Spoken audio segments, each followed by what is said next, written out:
So GCB, the Moose, and the Candy Man. Like a freight train rolling, bringing truth bombs down the line. Promoting the Southland 1 week at a time.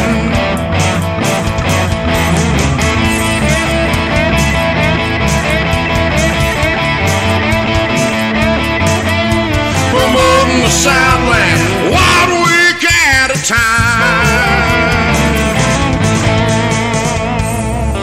SCV chat starts now.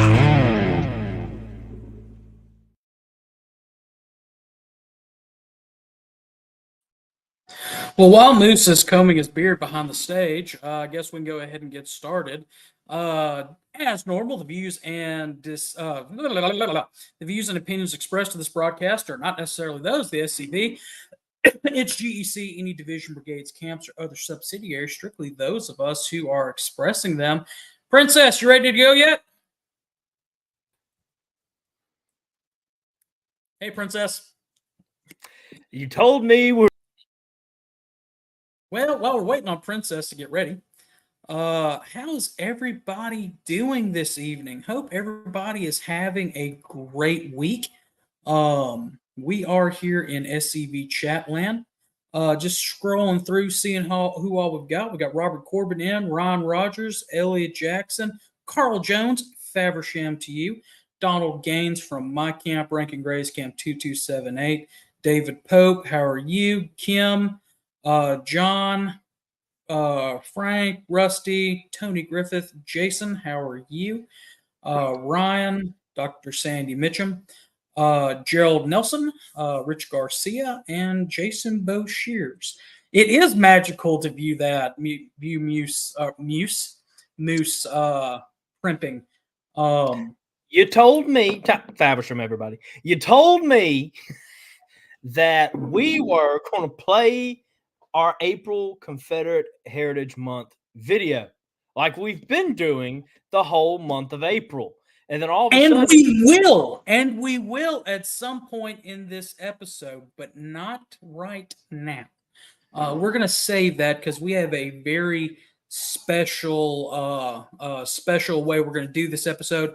Our hope is to take this episode in its two parts, be able to not only give you the full one on YouTube, but break it down into two separate halves, because tonight we're doing something special.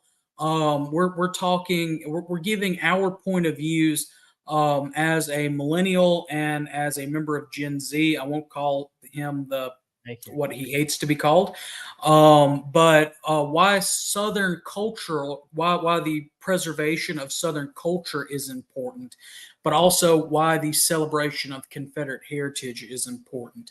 And we'll get into that a little bit later on. So yes, Moose, quick question for you. Shoot. Do you like t-shirts? I love t-shirts, Connor. You do love t-shirts? Well, I love t-shirts too. In fact, inspired by past Commander-in-Chief Chuck McMichael and his Hank the Possum t-shirts, SCV chat, we're going to try it again. We tried it a couple of years ago with a company who shall not be named, a print-to-order t-shirt company that decided that our designs did not meet their what was the word? They didn't meet their community standards or whatever they wanted to call it. But still, we have decided to launch a bonfire storefront where we have several different t-shirts available for purchase, including this one that a lot of y'all shared out, the original graphic, President Davis's famous quote of "All we ask is to be let alone." Of course, it's got a beautiful picture of President Davis as well as his signature on it. Robert E. Lee's quote with his signature, "A land without memories is a people without liberty."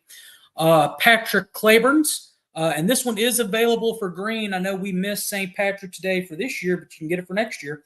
"I'm with the South in life or death, in victory or defeat."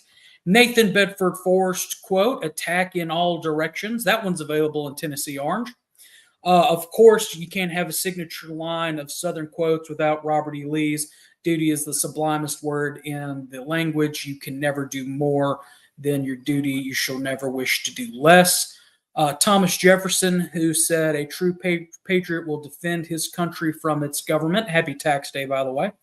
All we ask is to be let alone, again in pink for the ladies. The South was right in 1861 because America was right in 1776, just in time for your 4th of July celebrations. And of course, our chat logo shirt. Although that's the back of all the shirts, of course, on the front, it has SCV chat on the front. We just posted the link in both the YouTube chat and on the Facebook chat. So y'all go ahead and click, get your t-shirts. And Jason, we do have a Stonewall Jackson shirt planned. We've got about 3 of them. We're just not wanting to oversaturate the market right now. But we've got about 21 different designs, including a special one for Miss Kayla's birthday that we will only sell on her birthday. GCB, what can people do if they are having trouble finding the link, say, after this episode is live, or if they're listening to us on our podcast now? Yes. Well, you can always go to our website, scvchat.com, and it should be linked there if our webmaster is doing things correctly.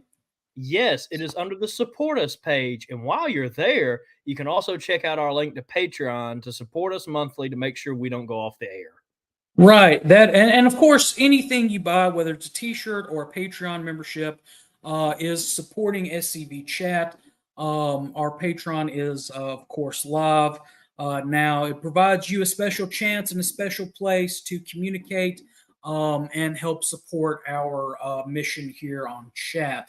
In fact, we haven't seen anybody get on there and try it yet, but we have a area on there where you can actually chat with your fellow real chat heads.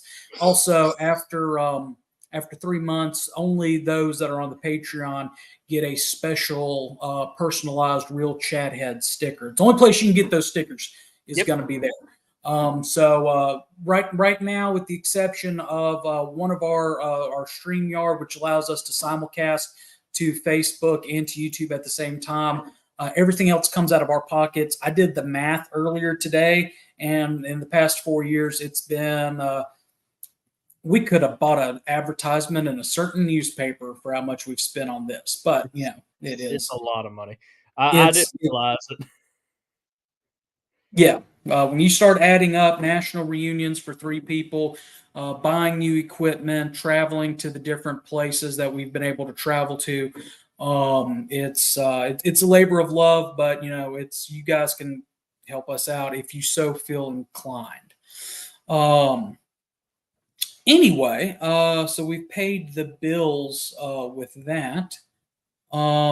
Everybody is still coming in.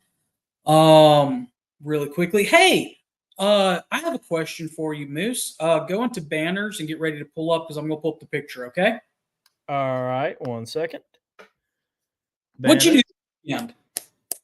Well, I got to learn basic pistol defense and a whole lot of knowledge about my rights in those scenarios, and how to improve my accuracy, my grip.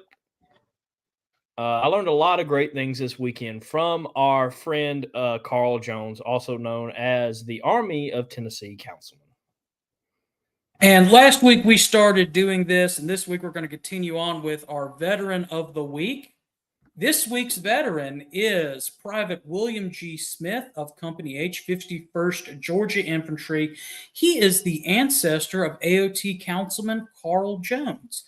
So that's one of Carl's ancestors. We're honoring him this week. Carl kind of is the inspiration for this week's video. So thank you, Carl, and thank you for everything that you do. And thank you to Private William G. Smith for his service to our great Southland. Put him up in the upper right-hand corner and throw the overlay back up. Okay. All right. So,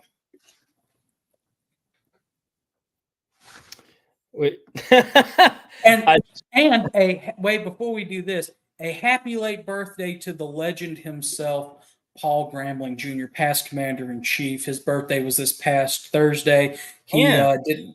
And he is the most sharp dressed man in the SCV. yes, yes, he is. So just Moose and I love you, Miss Linda Death, and hey, I couldn't make it over to Pleasant Hill and see you, but stuff came up. But still, happy belated birthday, Paul Grambling. Happy birthday.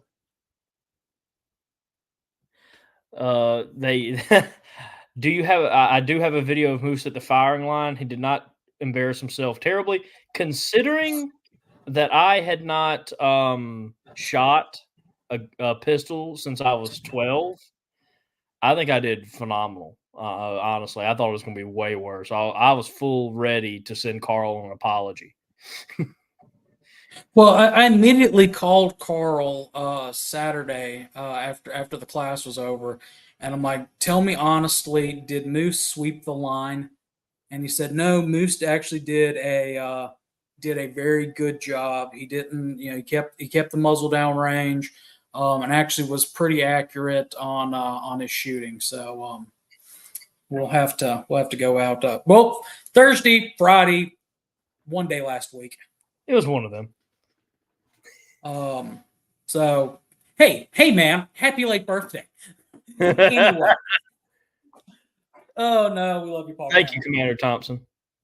All right. So without further ado, let's go ahead and yeah, it does. We're gonna get into tonight's episode. And for our patrons, a couple of months ago, or a couple of weeks ago, we haven't had Patreon off that long. I wrote a blog post on there about is the South or are Southerners facing an identity crisis? And essentially, yes, we are. That we, for the past 160 years, have been subjugated and crushed and beaten down to where we're not even proud of being culturally Southern anymore. That we are that it's now a social faux pas to even mention that, yeah, I'm from Mississippi, or I'm from Tennessee, or I'm from Louisiana, or Texas, or one of the various other Southern states.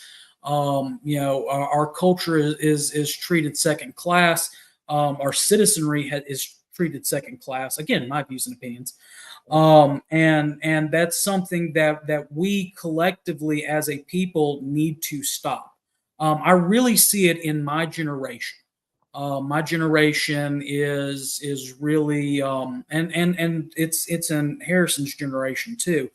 But my generation is really it's really bad. It's really ran amok in. There was a quote I included in there that was reported to be from Winston Churchill. But it goes, one of the signs of a great society is the diligence with which it passes culture from one generation to the next. This culture is the embodiment of everything people of that society hold dear: its religious faith, its heroes. When one generation no longer esteems its own heritage and fails to pass the torch to its children, it's saying, in essence, that the very foundational principles and experiences that make the society what it is are no longer valid. This leaves that generation without any sense of definition or direction, making them the fulfillment of Karl Marx's dictum: a people without a heritage are easily persuaded. In such a situations, leaders must emerge who have not forgotten the discarded legacy and who love it with all their hearts. They can then become the voice of that lost generation, wooing an errant generation back to the faith of their fathers and back to the ancient foundations and bedrock values. And that's what we try to present here on SCV Chat. We try to be that voice of the lost generation, wooing them back to what we know is true, that first of all, it's okay to be proud of being a Southerner, because without the South, there is no United States of America, historically as well as culturally. But there's more to it than just that. It's more than just history books and battles fought. The very fabric of what makes America America is the South. And our roots run deep, anchored in the rich soil of our agrarian traditions that birth not only crops, but a way of life.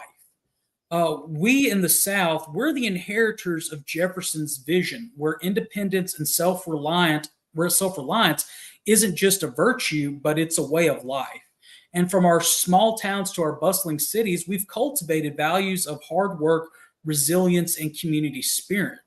And our faith is something that's very important to us, something very important to our culture, and it's the bedrock of our identity.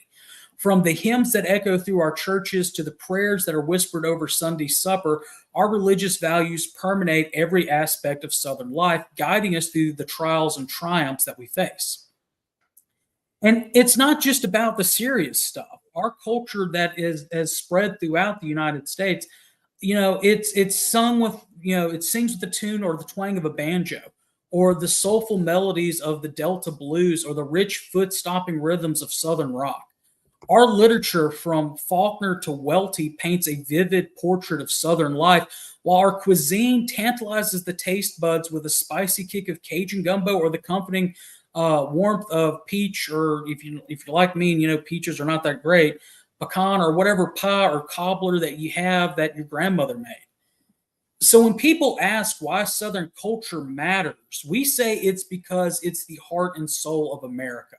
It's the tapestry woven with the threads of tradition, faith, and creativity.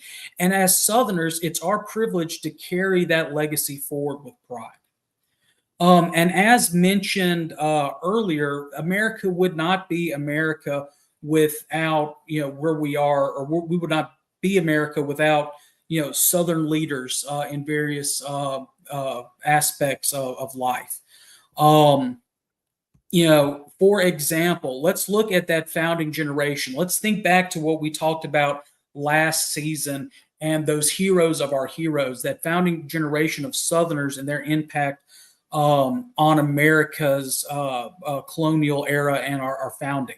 So, of course, we've got George Washington, the commander-in-chief of the Continental Army, who led American forces to victory in the Revolutionary War and served as our first president of these United States. Thomas Jefferson, the author of the Declaration of Independence, which laid out the principles of American independence and inspired the revolutionary cause. He also served as our third president of these United States and was key in getting the Louisiana Purchase done. James Madison, the father of the Constitution, who played a role in drafting the Constitution. Patrick Henry, who the first governor of Virginia, who delivered that famous line, "Give me liberty or give me death," rallying support for independence from Great Britain before independence was even declared. Thomas Paine, who lived in both Virginia and North Carolina, who was the author of the influential pamphlet Common Sense, which argued for American independence from Britain and helped galvanize public support from the revolutionary cause. Paine's writing played a crucial role in shaping the ideological foundations of the American Revolution. John Taylor of Caroline, who was a key political theorist and statesman. Taylor of Caroline advocated for states' rights and limited government. He played a key role in shaping the debate over the Constitution and the balance of power between the federal government and the states. George Mason, who authored the Virginia Declarations of Rights, which served as the model for the Bill of Rights and the Constitution.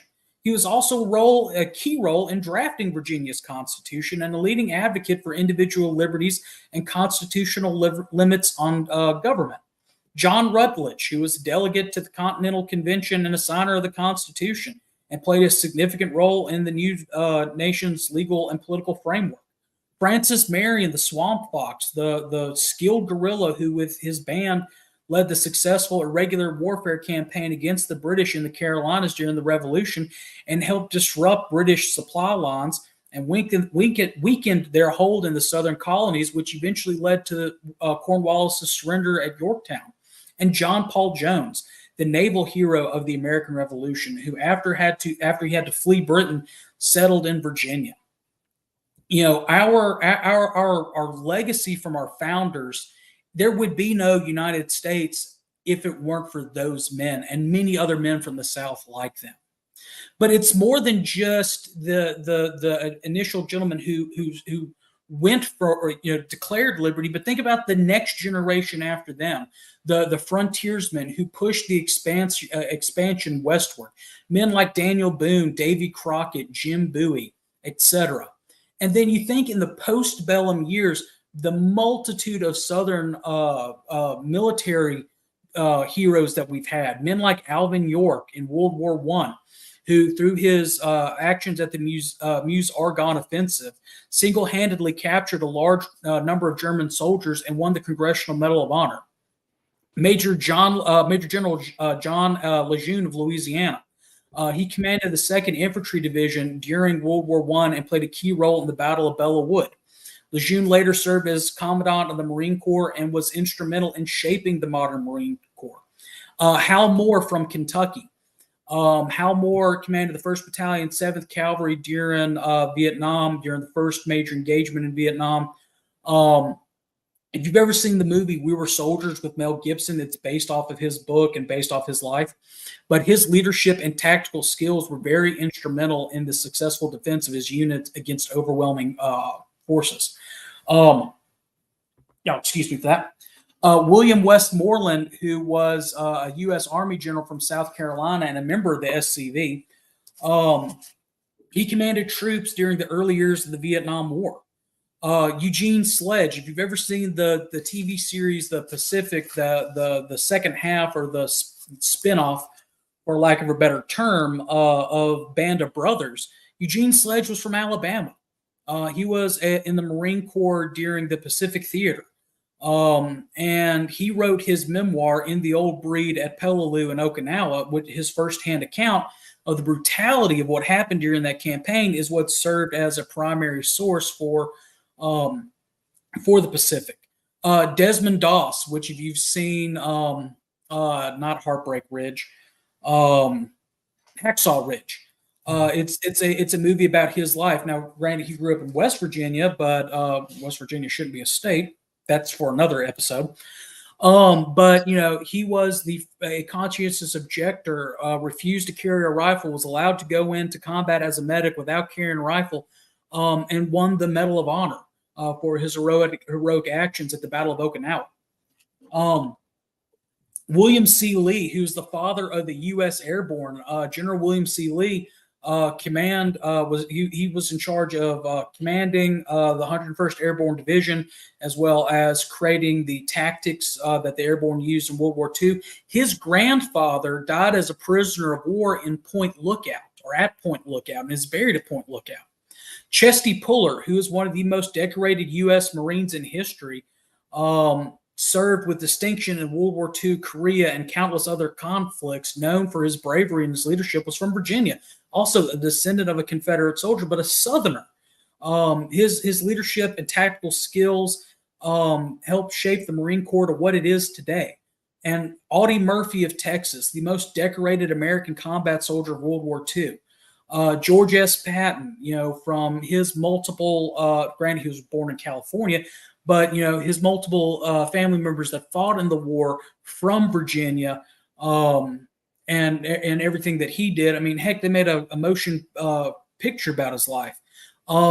Nathan Bedford Forrest III, who's buried at Arlington, who died over his plane was shot down, and Simon B. Buckner Jr. of Kentucky, a real son.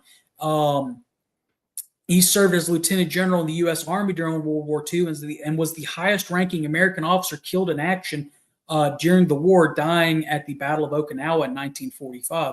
Delo, Mississippi, which is a very small hamlet in central Mississippi.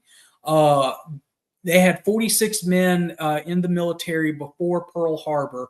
After that, 150 men of the entire 400 residents of Delo volunteered to go to war after Pearl Harbor. This means that Delo had a higher percentage per capita of its residents go off to war than any other town in the country. Again, all Southern men. Those are just our military heroes. But as we mentioned, we have so much more. Our culture has so much more to offer than just our military heroes. We've got authors. We've got William Faulkner, whose writings excuse me, I'm a little tongue-tied tonight, dives into the complexity of Southern history, culture, family dynamics, and often captures the region's deep-rooted traditions and social hierarchies.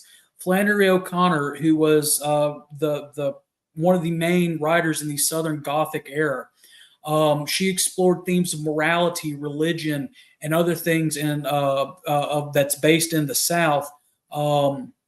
In short stories like A Good Man is Hard to Find.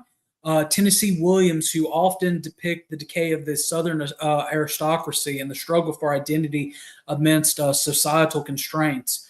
Most of his plays have a Southern backdrop, like The Glass Menagerie or Streetcar Named Desire or even Cat on a Hot Tin Roof. Harper Lee, who wrote To Kill a Mockingbird, which is considered one of the best novels of the last century. Eudora Welty, again from Mississippi, who captures Southern life and the nuances of Southern speech, the landscape, and community dynamics. Walker Percy, who grew up in Mississippi, I believe he grew up in Mississippi, and grew up as one of the best friends of Shelby Foote.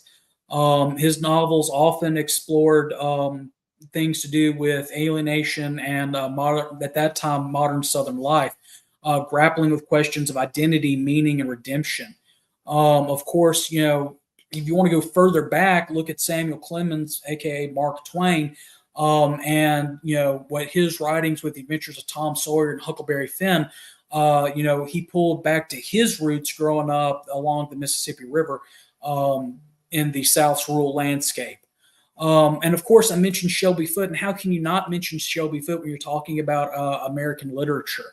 Not only was he a historian, but he's also a novelist. But his work with the narrative and being used in that Ken Burns documentary and things like that really helped a spark in the interest in the war between the states that we saw in the late 90s. Shelby Foote was very deeply connected to the American South, shaped by his upbringing in Mississippi, and his and the way that he portrays the South in his 3-volume narrative. In his fiction writing, his intimate knowledge of Southern culture and traditions, it completely shines through. It enriches his characters with not only with authenticity. He also is a master of getting the Southern speech nuances within that. But then there's also our music. We've got Elvis Presley, the king of rock and roll, who drew heavily on influences from the blues and gospel and country music and combined them into a new feeling that became rock and roll and revolutionized popular music. Johnny Cash, who leaned back on the storytelling. Think of the song "A Boy Named Sue." How do you do? But you think about that and how that goes back to the oral storytelling tradition of the South. And his songs often reflected themes of hardship and redemption and struggles. Aretha Franklin, the Queen of Soul, her powerful vocals and emotional delivery were influenced by the gospel music of her Southern upbringing. Muddy Waters, even though he was a key figure in developing Chicago blues, he grew up in the Mississippi Delta, the birthplace of the blues. He was exposed to those rich traditions and took those and morphed into another style of music. Dolly Parton, again, with her rich songwriting talent from her roots in Appalachia, and her personal experiences and reflections and struggles and triumphs of the working class of Southern life. Of course, Allman Brothers Band, Leonard Skinner. You can't mention, those are both, famous Southern rock bands, but they pulled their influences from blues and jazz and just created a distinctive sound that captured the spirit of the American South. And of course, Jimmy Rogers, the singing brakeman who was the pioneer of country music. with his different blue yodels. I can't remember exactly which one it is. I'm sure Carl will comment in there in the chat somewhere, but I think it's like blue yodel number 9, maybe, is like the most recorded, most covered song in country music. He was one of the first stars on the Grand Ole Opry, and he blended blues music and folk music and created, country music and bluegrass and folk bluegrass, and created what is now, the birth of country music. Robert Johnson, of course, is the father of the blues. The legendary blues musician who evidently sold his soul to the devil at the crossroads. Highway 61 and Highway 49, I believe, is the correct highways. But still, without him, there would be no blues. Ray Charles, he's known for his fusion of rhythm and blues, gospel and jazz, into creating what he did. We've mentioned Leonard Skinner, B.B. King, who took the blues and influenced rock and roll legends like Eric Clapton, the Rolling Stones, them, and of course can't mention music without Hank Williams Sr., who's one of the most significant figures in country music. Who again took these different styles that were born in the American South and molded them together and built on what was and created something that's still lasting to this day. And then, of course, there's you can't talk about the South without talking about our food and how our food resonates across the nation and how it is influenced by so much stuff. And our food represents the melting pot that we are as a society, as well as in the South, as well as across the nation. But it was popularized in the South. Things like soul food, which is cornbread, black-eyed peas, collard greens, fried chicken, mac and cheese. Basic Southern foods that feels good for the soul. In the Carolinas, you've got the Low Country cuisine, which is fresh seafood, and it's rice and a mix of African, Caribbean, and European influences. You got Creole cuisine, which has the African, French, Spanish, Native American in there. That things like jambalaya, gumbo, etouffee, beignets. Cajun, which is different than Creole. In that different foods that are popular in Appalachia, Southern barbecue, and the many different varieties of that between the Carolina and North Carolina, South Carolina, vinegar, mustard, ketchup, dry, beef, pork, chicken, white sauce, mutton, even out of Kentucky. Tex-Mex is a Southern thing. Florida, the way how they are influenced by what they grow regionally, as well as the Cuban influence there. We've got Gulf Coast, which is different than Floridian cuisines, and it's just essentially it all shows our rich heritage that influences the South. So why be proud of being Southerner? Because without the South, there is no United States. Without the Southern tradition and the different things that make us who we are as an independent, unique people, then our tradition is based off of whatever they have up north, which is boiled cod and baked beans and puritanical music. So I'm gonna and then of course and I'm just now been able to check over the comments, and there is stuff people are talking about the different spirited portions of the South, being either bourbon or Tennessee whiskey, but that's there as well, the different sodas, the Coke being done by Colonel Pemberton, and then being bottled in Vicksburg, or Dr. Pepper being out of Texas. I mean, what culturally makes us or gives us our identity is something that we collectively should be proud of. And it doesn't matter the age. It doesn't matter if you're 105 or if you're 5. It used to be back in the day that people were proud of being Southern, and it should be that way. because without us, there would not be a nation. I'm going to scroll on up through here really quickly and see what all I've missed. Oh yeah, and well, I'm seeing right here that Gerald Nelson mentions Dizzy Dean. I didn't even feel like touching the sports world of it because you got Dizzy Dean, you've got the Mannings, Archie Cooper, who did play basketball before his back got all messed up, Peyton Eli. You've got major sports teams all across the South. From Missouri all the way to Florida, from Georgia all the way to Texas. So yeah, and what is the number one college football? Not I would say dynasty. I'm not trying to mention that school, but conference is the SEC. I mean, think besides this past year, which was a fluke. How long has it been since the SEC team wasn't competing for the football national championship? Look at the past, couple of years, in baseball. It was, LSU last year, Tennessee this year, LSU last year. That school Moose used to go to Mississippi State. The dominance of Southern athletes is it's primarily there. Scrolling through actors, yeah, you mentioned James Earl Jones, but there are other Robert Duvall, other classic actors who are based out of the South. Thank you, Carl.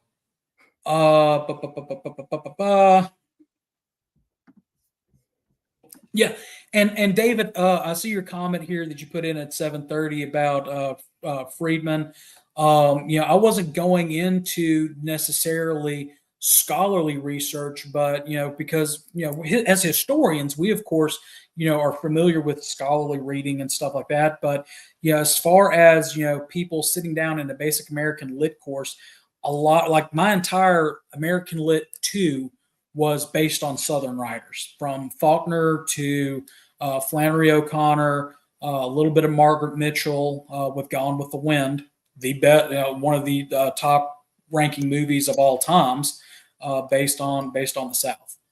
And then of course James Martin's mentioned Louis Grizzard as far as his not only his influential comedic writings, but his comedy style. And you can still listen to Jerry Clower and other Southern comedians to this day, which then again goes back to the oral story tradition that we have in the South.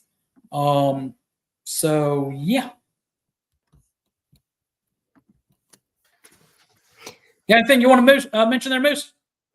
No, you know what I have. You just let me know when you want me to kind of throw my stuff in there. Because you're on the after commercial break. All right.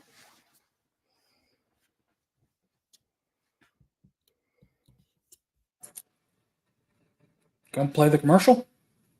Well, I didn't know if you wanted us to play it or not. Well, this Pop-Tart break is it's not a Pop-Tart break.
That one gets me every time.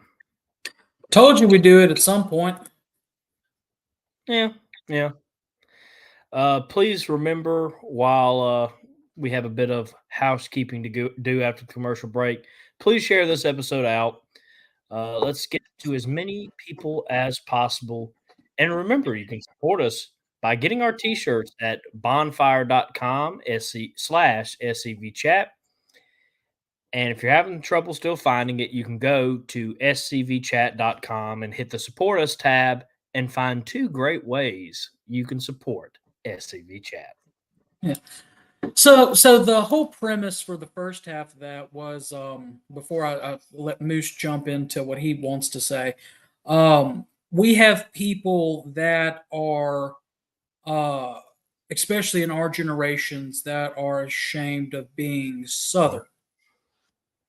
How can then we expect them to be proud of their Confederate heritage if they're ashamed or ignorant of their Southern culture?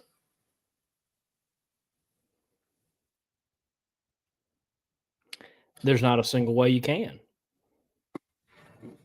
So, Moose, what is heritage or culture?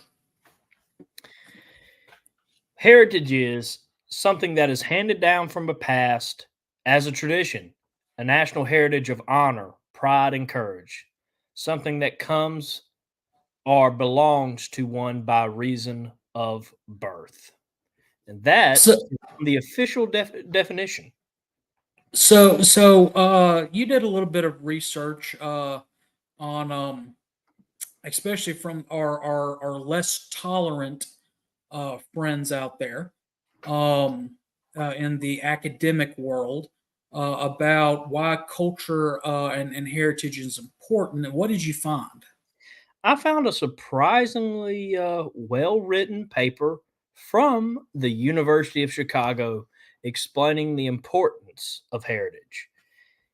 In that paper, this person states that cultural heritage is important because it strong influences our sense of identity, our loyalties, and our behavior.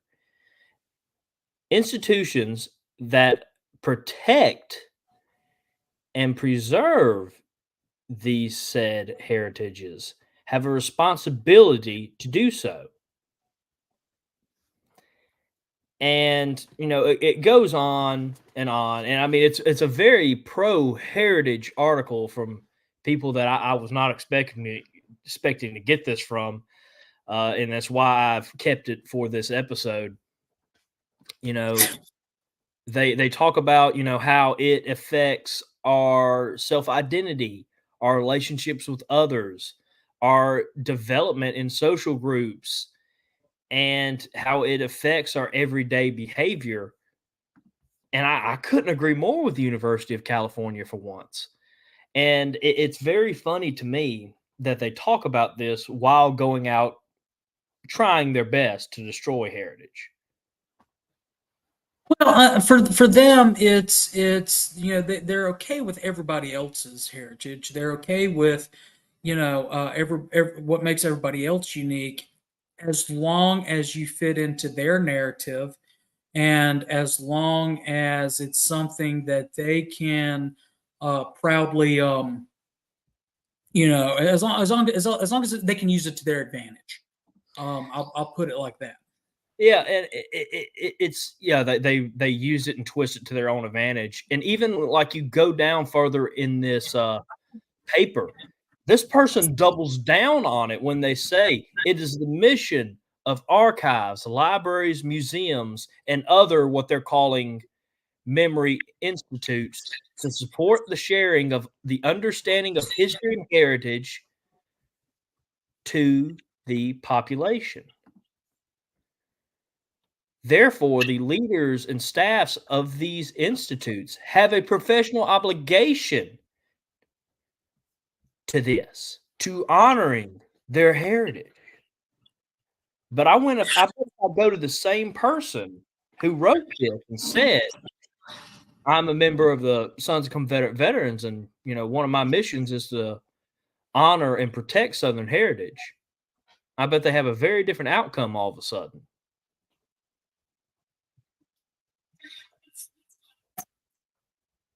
Yeah. Well, and the reason why, and it's kind of like what they did at your former college. Mhm.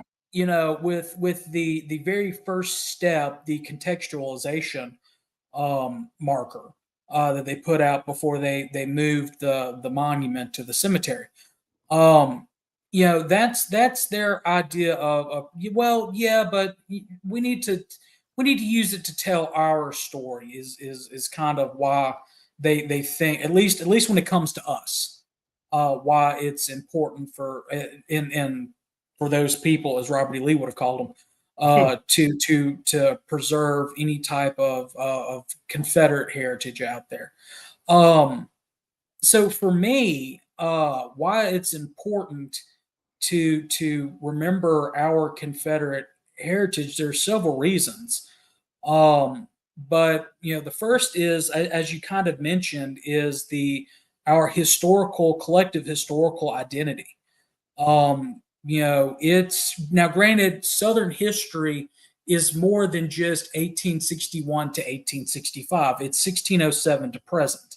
Mhm. And everything that has happened and continues to happen is an effect of, you know, of the past. Cause and effect. You know, why are we under attack now? Because of this. Um, you know, this, that, and the other. But it is very, you know, it's part of our shared Southern history, because it's part of our identity. You know, it's a distinct period of our history that still to this day, you know, helps to influence our cultural, our tradition, and our values. And it's a way for us to honor that culture, tradition, and values, the same that our ancestors struggled and fought for, the same that we have today, as part of our charge. It's a way to pay tribute to our ancestors who fought and died. Um, you know, I saw a meme on Facebook the other day that somebody shared. Um, you know, talking about, you know, when you send off, you know, all the young men in your community, and roughly what 50% of them don't come home or come home wounded, Right. then you'll understand, you know, Confederate monuments, and that's true. For a lot of us, we have uncles or great great grandfathers, or you know, even cousins that are buried in, you know, far off places, or buried in the burial trench of Shiloh, or are now have been forgotten to history and are known but to God. I have a great uncle, um, fourth great uncle, a third or fourth great uncle. I can't remember how many generations back, who was a musician, and musicians were not, you know, they were non-combatants when they weren't playing music. They were stretcher bearers, who fell between two train cars, and you know, we don't know where he's buried. Well, by preserving Confederate history, honoring Confederate history, I'm honoring his legacy. Um, and you know, preserving the, especially the monuments and the symbols, and the memorials, and remembering them in the way they should be, pays tribute to those citizen soldiers who left their home to fight for the principles that their fathers and grandfathers fought for in 1776.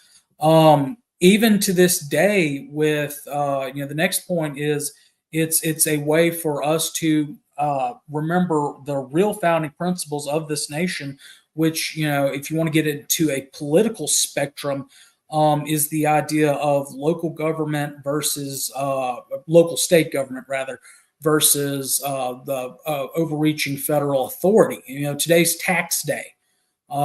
Senator Rand Paul back in March did a lovely video, or lovely speech on the Senate floor, about how this past year a certain group spent $1 million of our hard-earned our taxpayer money on studying the sexual promiscuity of Japanese quail on cocaine. Well, the way that the original, you know, the way the founders, the founding generation, and you know, wanted the government set up, that should have never happened and would have never happened. And we see the slippery slope of the expansion of the federal government, my views and opinions, there in 1865. And for us to continue to remember that is a way for us to remember the original founding, as well as, we mentioned our cultural expression. And finally, you know what? For us honoring our ancestors, for us, being where we are today, and still being able to go out there and fly a Confederate flag on the property that you own or attend a memorial service, that is your basic fundamental First Amendment right. And because they're taking that right from us, I mentioned earlier, second class citizenry. If anything, honoring Confederate heritage, you may not agree with it. Somebody, or not you, but somebody may not agree with it. But just because I don't agree with something doesn't mean that I think it ought to be banned. I don't agree with the University of Alabama football fans. I don't think they ought to be banned. I think they ought to have a right to their opinion. Well, by God, I have a right to my opinion because my ancestor fought for it. And that's what it all boils down to is our ancestors went and fought for something greater than themselves, to pass something on to posterity that makes me who I am today. And I have the ability to be proud of it. I should be proud of it. Because in the face of overwhelming odds, despite being outnumbered, outgunned, my ancestors went off and fought for what they knew was right, what I still to this day know is right, and things like that. Excuse me. Now that you mention it, I have a problem with Alabama fans, but they have their right. I have a problem with the little Hawaiian flag. Yeah. Oh, I got a whole big problem with the Hawaiian flag. Mississippi has to change their flag because they don't agree with it. Yet Hawaii can have the Union Jack in theirs. Not only a foreign nation, but a nation that had the institution of slavery much longer than the United States did, and actually was a proponent of the international slave trade. Yet Mississippi's flag was wrong. Hawaii's is not. My views and opinions. Yeah, and I don't live in Hawaii, and I want them to change it. I want to force them to change it. Well, no. But that's the thing. That's their right to have their flag the way they want it. I don't have to agree with it. Mm-hmm. But I was being the most of the generation when they. Oh, you're being a smart aleck. Yes, I was. If Hawaii wants that to be a part of their heritage, that is perfectly fine. I don't live in Hawaii. I don't get to determine what's their heritage. But it's kind of like what we talked about last week with Commander-in-Chief Bo Shearzon, and we talked about what made Stonewall Jackson great, and it was especially there towards the end of the episode, and some of the stuff that you can reread what I wrote on our blog on our Patreon. I'm trying to pull up that blog post up. It's under the tolerant left. But the thing about our heritage is, it's something that we love, something that we are proud of, that we should be proud of, because it makes us who we are, and it's part of our cultural identity. But it's weird. Not that it's weird, but it's a shame that Southerners are turning their back on what makes them Southern. Not only the first part of the show where we talked about our cultural, what makes us who we are, but their Confederate portion as well. It's a shame that they don't sit there and get goosebumps when they're standing in a room of men and you're all singing Dixie and about half of them are singing off key, especially the guy to your right. Don't think you had to go there. Yeah, I did. they don't understand that. They don't understand seeing the beauty of a Confederate flag waving in the wind. They don't get that. Mm. Um, and that's a shame. And it's up to us to go ahead and do it. As a 31-year-old man, I'm proud to be. Yeah, I'm 31. I'm proud to be an unreconstructed millennial. I'm proud to have Confederate blood flowing through my veins because it means that I come from good stock. Mhm.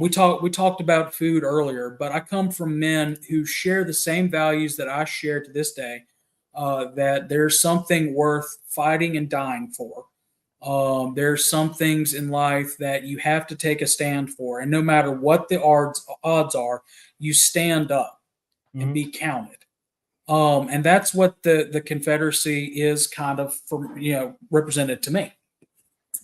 I mean, not only the fact that they were standing up against a tyrannical government that was overstepping their powers, whether it be the fact that there were exorbitant tariffs, taxation for internal improvements that didn't affect the South, and the various other causation of the war. Whether it's the cultural disagreements that we've had since the 1776 or whatever, um, we still have something that is uniquely ours. Yeah.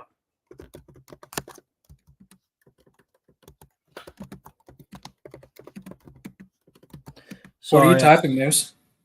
Am I typing that loud? Yes. 1 second, and it should be appearing in the chat in a second. I'm just posting links. You go ahead for a minute. So that's why we should be proud of our Confederate ancestry. Why we should be proud of our Confederate history, because with granted, like I said, our culture and history of the South is much longer than 1861 to 1865. It's 1607 to modern day, but you cannot have the influences of the South without that. Without that, you can't have the who you are today with what you had back then. It's not showing up. It's not. No. Last thing I see is Commander in Chief Bo Shears' last last portion on there about. Oh, there we are. Maybe you should go look in the other chat too while you're there. I don't have anything in the private chat. That's unfortunate. Okay, I see it now. All right. But yeah, I mean, we have so much to be grateful for and thankful for, and harkening back to that video that we shared before when we took our break. Looking back at those faces of those men who went off and fought for what was right in 1776, what was right in 1861, what is right in 2024. It brings it home. And then, not to put too fine of a point on it, but it's our, and we are the link to the past. We are a link to that shared experience of the people, and that is passed down generation to generation. The beliefs, the everything Churchill talked about in that beginning quote, and dang it, forgot where I was going with that. Happens to the best of us. Yeah, it happens occasionally. Let me see if I can pull up that other document I had earlier. I closed some stuff out because if not, my computer will freeze up, and we haven't had a freeze up, knock on wood, in several seasons. I'm not gonna lie, I would almost laugh a little bit if it happened right now. Found it. Well, I mean, and found it.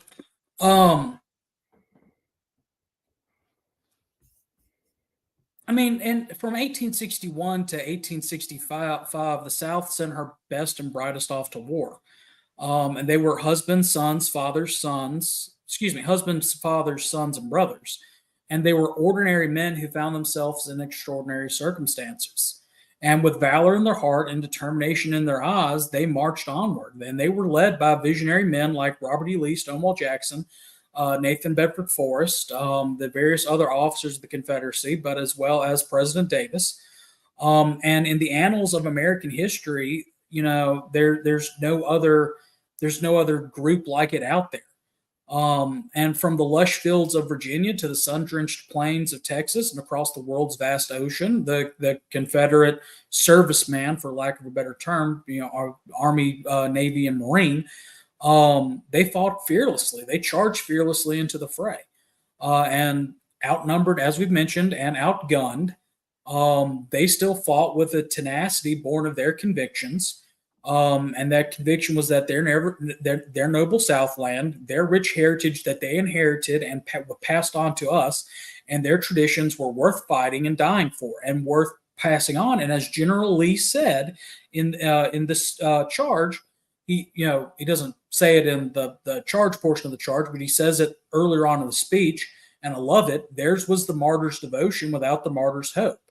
And in the annals of American history, exists a chapter that's still filled with courage and resilience of a people that are independent and unwilling to yield. That's us.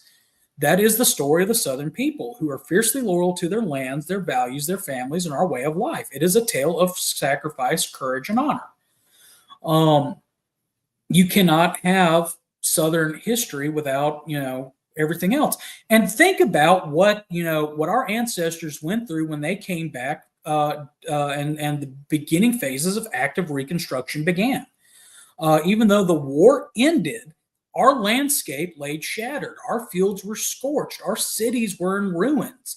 Our people were grappling with the harsh realities of defeat. But you know what? Our ancestors, who we come from, our stock, our good stock that we come from, they worked hard. They could have given up. They could have said, no, we're not going to make a way of it, but they did. And despite the empty promises of malice towards none, and the struggles that we had during Reconstruction amidst the wreckage of our once proud but short-lived nation, yet despite those overwhelming odds stacked against us, with the occupying, federal force with their boot on our throats and their bayonets in our backs, we began to claw our way out of the darkness of defeat. But defeat is not dishonor. We rebuilt our shattered lives. We rebuilt our shattered homes. Or I say we, a collective we as the Southern people. Our ancestors rebuilt their shattered lives, their communities, and their economy from the ashes of war. Their unwavering determination and boundless courage through that rough time is very, very, very commendable. The fact that they had the resolve to preserve what they could of their traditions and values and pass it on to us is something that we have to be proud of to this day.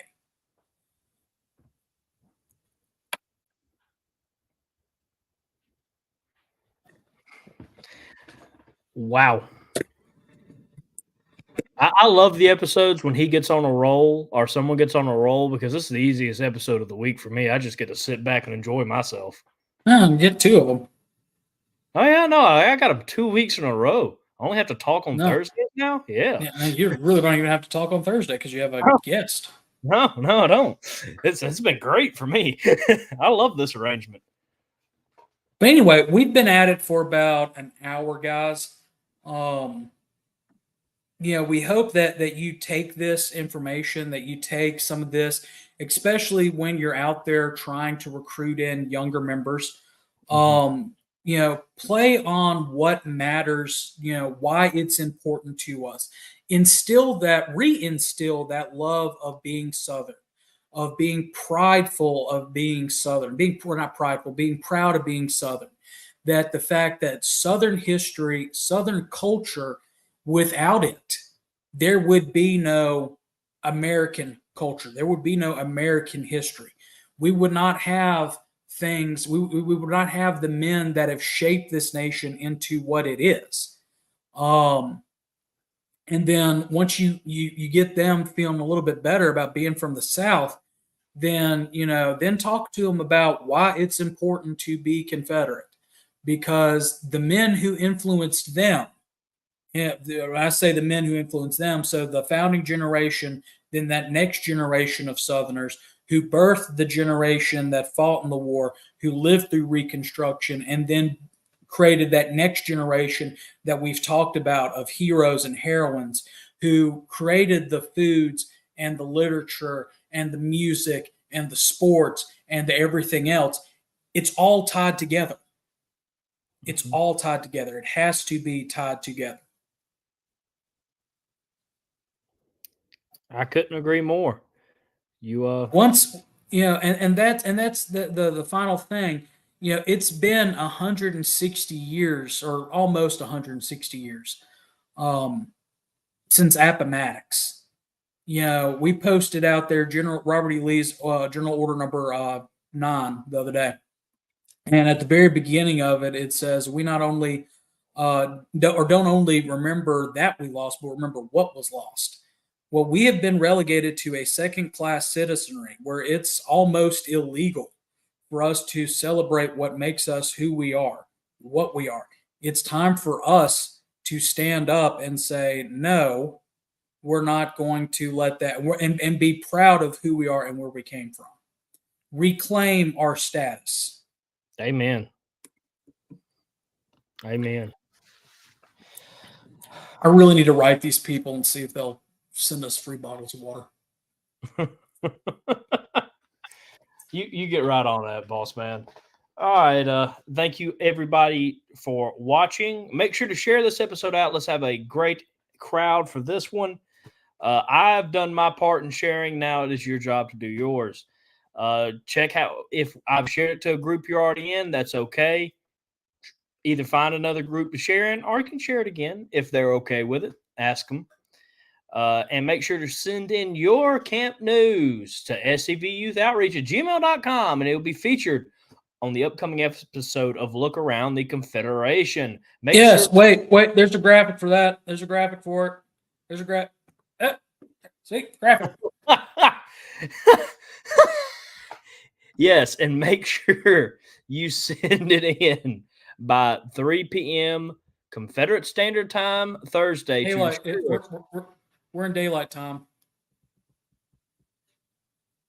Standard time's in the fall. Daylight time's in the spring. Make sure you send it in by 3 p.m. on Thursday. Our time, Mississippi time. Mississippi time. Hey, Moose, what are you doing tomorrow evening at 7 o'clock our time, 8 o'clock on the East Coast? Well, I didn't really have anything planned. What about you? Yes, you did. You're going to watch Look Around Florida tomorrow night with Sean McFall. That might be the best segue we have given you, Florida man. Yes, please check out Look Around Florida with the Florida man, Sean McFall.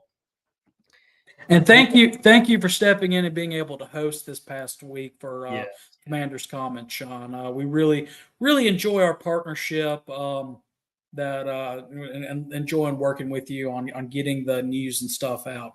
Hey, Moose, did you know that there is a way for you to help the SCV if you don't have the genealogical or genetic requirements to be a member of the SCV? What? There is? Yes, the Friends of the SCV.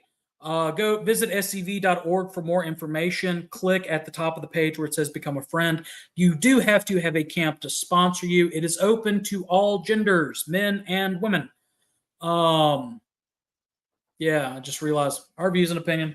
No, it's open to both men and women.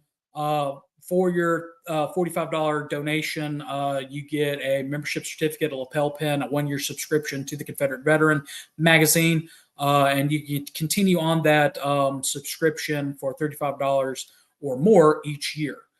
You can also help the National Confederate Museum, where the true history of the South is being told, and where you can come and discover your history.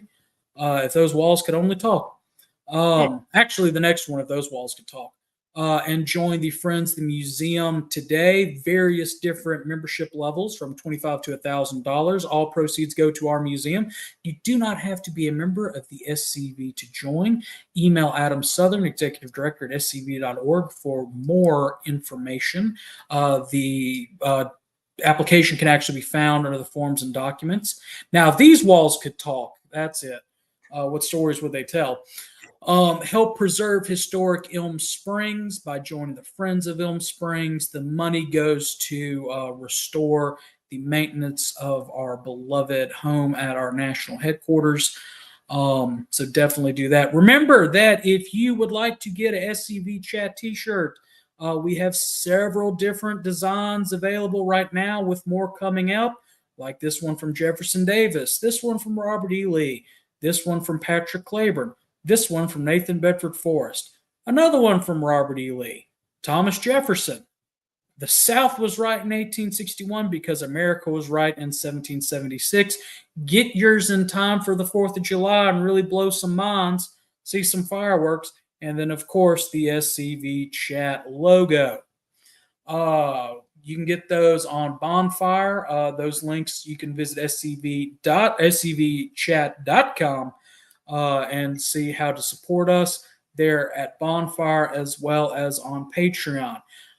Remember also that if your camp needs a flag, or your reenacting unit gets a flag, visit our friend Miss Susan at Southern Flags and Quilts. You can see her on Facebook or email her at southernflagsandquilts@yahoo.com.